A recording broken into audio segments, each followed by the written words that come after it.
What's up, all you riff maniacs? This is Ben Hutcherson, and it's time for Riff of the Week.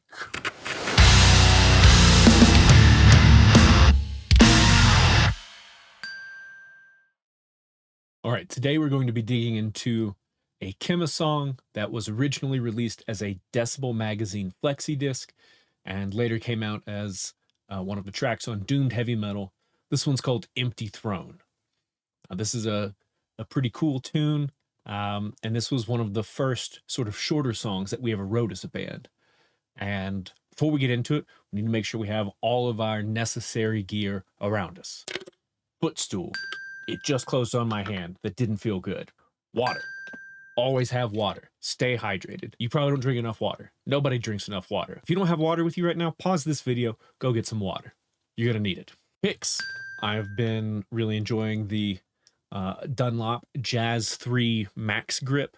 Got a couple different versions. I really like the Jim Root ones.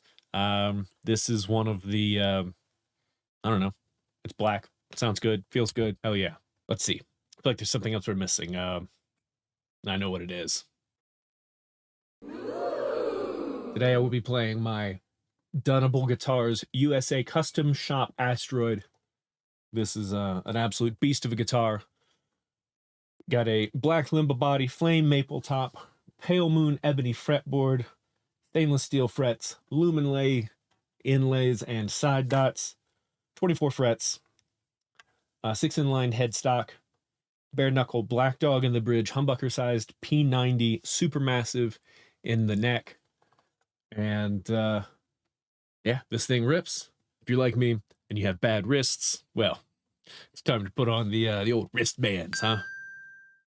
You know, you can cosplay as 1986 James Hetfield a little bit with these.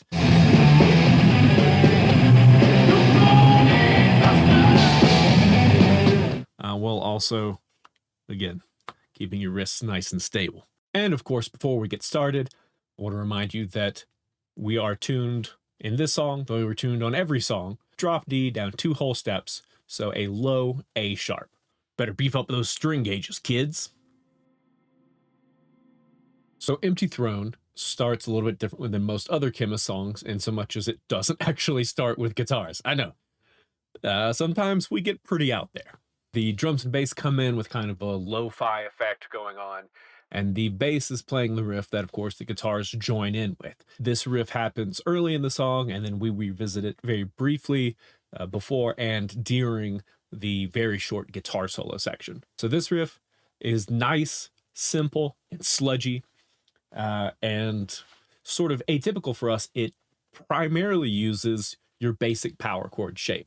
I think we don't do very much, but this is an older song and we used to do it a bit more. So let's start from the top. Bass and drums are jamming along, and the guitars come in on the turnaround of the riff. And so we slide up to the 13th fret, and we're going to be playing power chords in the low 3 strings unless I otherwise specify for this riff. So when I name a fret, just know that you are barring across the low 3 or at least the low 2 strings to play along. So you're going to slide up to the 13th fret, and the turnaround goes 13, 12, 10, 12, and we do a little sort of signature Khemmis bending and wiggling, if you will. The 12th fret is bent up and then released a half step. So although you could go, that's no fun. You know, when you're bending notes, you're stopping shy of your target note, bending up to it, releasing out of it. You get kind of a greasier feel, a little bit looser, a little bit, well, doomier feel, maybe a sludgier feel, depending on how you want to think of it. So again,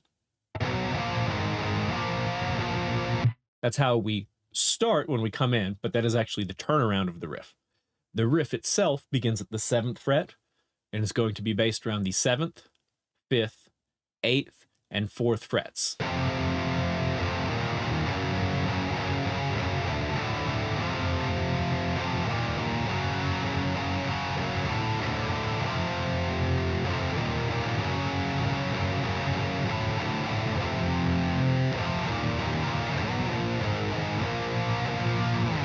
Very simple, very straightforward. The only time that it changes is halfway through the second time we play the riff.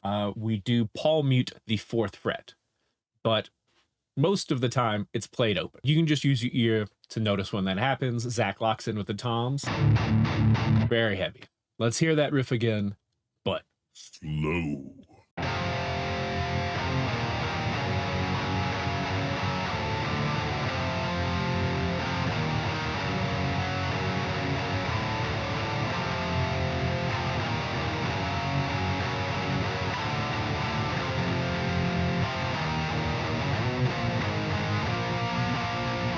So we play the riff, and then we play it again, but the second time through, we cut it off just a little bit early, and we play a little harmonized turnaround, which leads us into the verse. And my part of that harmonized turnaround is based around your sort of 10th position D minor box. You can think about it like that. It's played on the D, G, and B strings. Of course, it's not what they're tuned to, but you know, 2nd, 3rd, and 4th strings, however you want to think of it. We're going to start 10 to 12 on our D string, 10 to 9. We're going to slide back on our G string, and then 12 to 10 on the D. And then we're going to skip a string, go down to our 2nd string, our B string, and grab the 10th fret and add a little bit of vibrato and slide out. When we play it full speed, it sounds like this. Now, let's hear that once more, but nice and slow. And then it's on to the verse.